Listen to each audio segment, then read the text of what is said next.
UP के deputy CM Keshav Prasad Maurya आज संगम नगरी प्रयागराज में हैं। प्रयागराज में वो लोगों से मुलाकात कर उन्हें महाकुंभ में सहभागिता करने और साथ ही साथ इसे सफल बनाने के लिए अपील कर रहे हैं।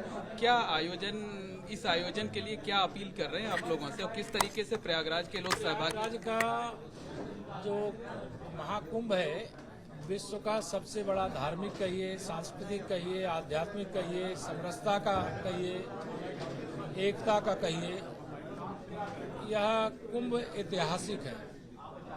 पूरे देश ही नहीं पूरी दुनिया की दृष्टि इस समय प्रयागराज पर है। माननीय प्रधानमंत्री श्री नरेंद्र मोदी जी के निर्देश और मार्गदर्शन में मुख्यमंत्री आदरणीय योगी आदित्यनाथ जी के अगुवाई में सरकार ने कुंभ मेले के लिए पैसे की कोई कमी नहीं रखी है।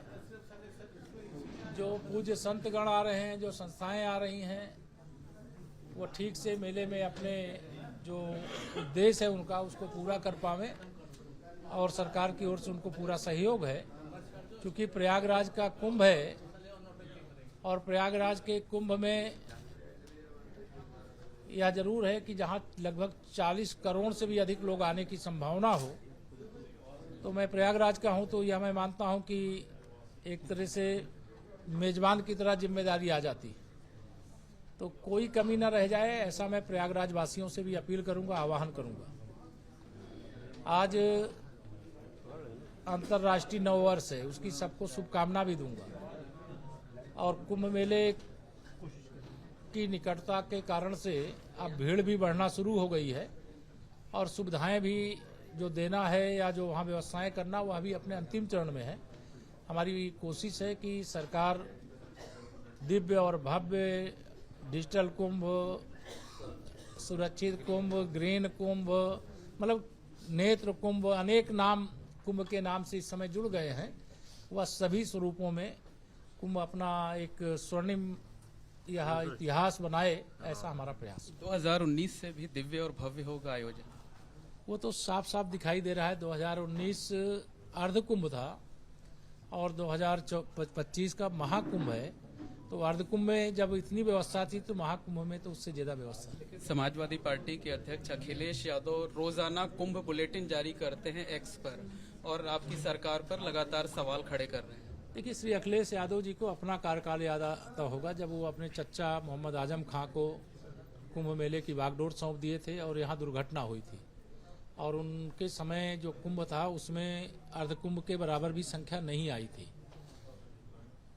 लेकिन अर्ध कुंभ के बराबर संख्या नहीं आने के बावजूद उनके कार्यकाल में जो कुंभ मेला हुआ वहाँ दुर्घटना हो गई।